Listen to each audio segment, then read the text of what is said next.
নমো জয় শ্রীকৃষ্ণ। নমো তৎসৎ। শ্রীমদ্ ভগবদ্ গীতার ৪র্থ অধ্যায়ের জ্ঞানযোগ সংক্ষিপ্ত আলোচনা।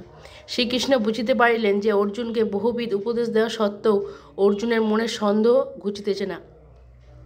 অর্জুনের বিশ্বাস ভগবান শ্রীকৃষ্ণ তাহার প্রিয় বন্ধু রথের সারথি।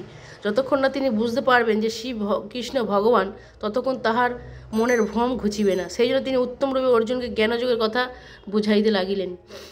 বললেন, সৃষ্টির প্রারম্ভকালে সর্বপ্রথম তিনি সূর্যকে ইহা শিক্ষা দিয়েছিলেন, অথবা সূর্য তদীয় পুত্র মণিকে জ্ঞানযোগের বিষয়ে শিক্ষাদান করেছেন। ইহা শ্রবণ করিয়া অর্জুন বিষয়াপন্ন হইলেন, কারণ সূর্যের আবির্ভাব হয় কল্পান্তর যুগ পূর্বে, আর তাহার প্রিয় বন্ধু শ্রীকৃষ্ণের উপর তার বহু যুগ ধরে। তাহা হইলে শ্রীকৃষ্ণ এই উপদেশ দান করিতেছেন। অর্জুনের মনোভাব বুঝিতে ভগবান শ্রীকৃষ্ণ বিলম্ব আর হইল না। তিনি বুঝিলেন অর্জুন তাহাকে এখনও চিনতে পারে নাই। তখন তিনি অর্জুনকে বলিলেন, সখা, তোমার আমার ইহা পূর্বে বহুবার জন্ম হইয়াছে, তাহা তোমার মনে নাই, কিন্তু আমি তাহা বিস্মিত হই নাই।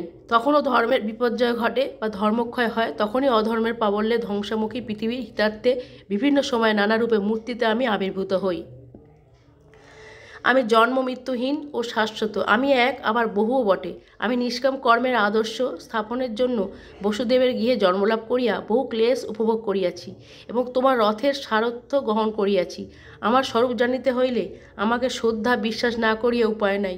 শ্রদ্ধাবিহীন ব্যক্তি কদাচ জ্ঞান লাভে সমর্থ হয় না। উপস্থিত তুমি আমার প্রতি কোনো বিষয়ে সন্দেহ না হইয়া আমার অনুসরণ করো, আমার প্রতি সন্দেহহান না হয়ে আমাকে অনুসরণ করো এবং আমার আদেশ প্রতিপালন করো, ইহাই কাম্য।